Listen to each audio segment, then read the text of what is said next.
The desert stretched endless beneath a burning sky, a cruel sea of sand where silence broke only for the scream of vultures. Heat shimmered against jagged rocks, and in that furnace a lone figure stumbled, blood drying on his shirt, boots grinding grit into dust. Cole Braddock had once been the fastest draw west of the Pecos, a name whispered with equal parts fear and respect, but now he looked like nothing more than a dying drifter. Still, there was a spark in his eyes, anger that refused to die. The kind of anger that kept men walking long after their strength had gone. The town rose from the heat haze like a mirage. San Diego. A crooked street lined with sagging buildings, half the windows shuttered, half the doors swinging on broken hinges. It smelled of smoke and rot. The air itself seemed heavy with defeat. A place where people spoke in whispers, if they dared speak at all. Cole pushed through the saloon doors and was met by silence. A few hollow-eyed faces turned his way, suspicion burning behind their weariness. The piano in the corner had long since gone mute. Behind the counter stood a woman with sharp cheekbones and a voice that cut sharper than the whiskey she poured. "This town's got more graves than horses, stranger," she said, her accent flavored by years of dust and grief. "You planning on filling one?" She called herself Elena Vega, and though her dress had been mended too many times to count, her pride was iron. She looked him over like she could see the ghosts clinging to his boots.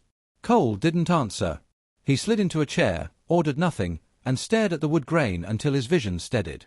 The town's fear carried weight, and he could smell its source. Jed Crow. The name alone made old men tremble and children clutch their mothers.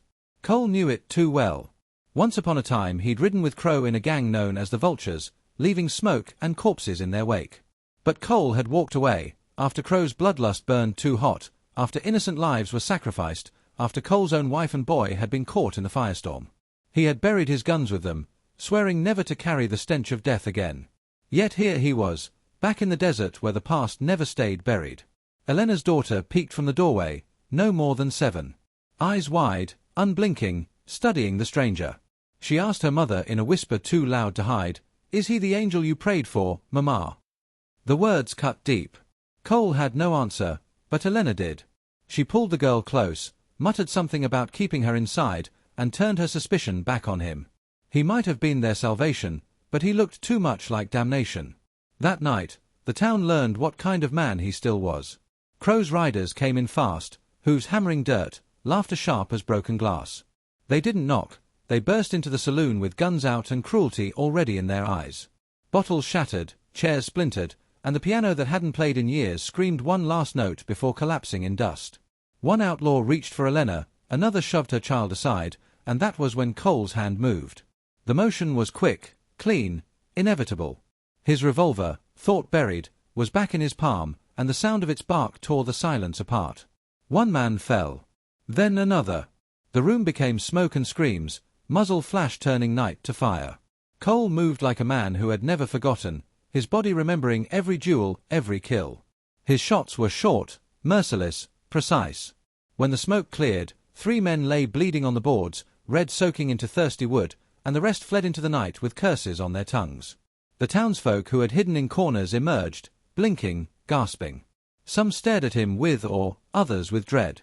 Elena kept her arms around her child, torn between gratitude and terror. She saw what he carried inside him, the curse of a man who could not escape violence. The girl's eyes, wide and unflinching, broke the silence. "Are you our angel, or our devil?" Cole didn't answer. He couldn't. He holstered the weapon like it had burned his hand. Around him the saloon settled into uneasy quiet, glass crunching under boots, whiskey dripping from broken shelves. The desert outside breathed again, a slow wind carrying the scent of blood into the street. Somewhere far away, Jed Crow was bound to hear what had happened, and when he did, the sand would run red before it was done. Cole sat back down, the weight of his gun heavy at his side, heavier still in his soul. He had promised himself never to fight again, but promises were fragile things in the desert. He looked at Elena, who looked back with fire in her eyes, and knew this was only the beginning. Somewhere in the distance, a coyote's cry split the night, a sound both mournful and hungry, and Cole felt the truth settle on him like dust.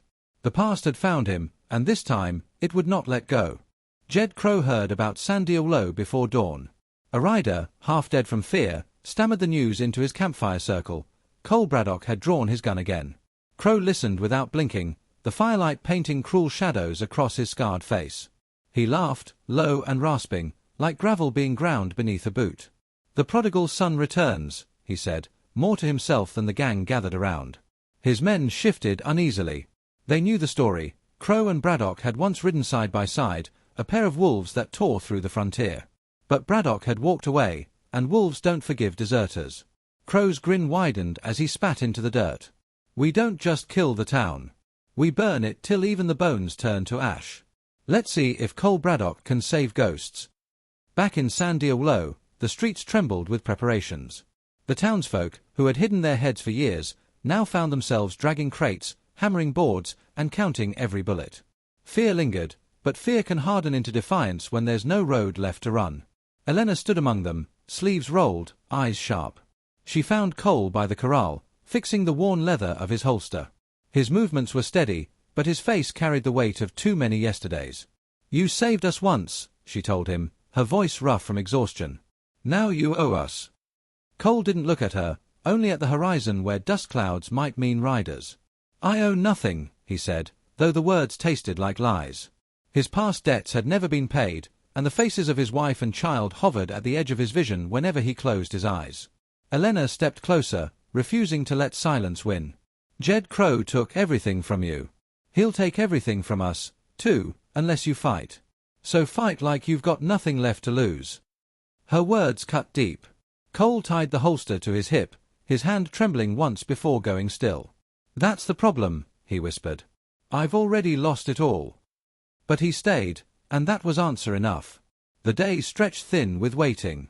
Children were hidden in cellars, their whimpers muffled by dirt and blankets. Old men polished rifles that hadn't fired in decades. Horses snorted nervously in stalls. The sun sank heavy, as if the sky itself braced for blood. And when the ground began to tremble beneath hooves, every heart in San Diego clenched. They came like a storm. Crow's riders, black coats, black hats, guns flashing even before they hit the street. The town exploded in chaos. Windows shattered. Torches flew. Screams split the air.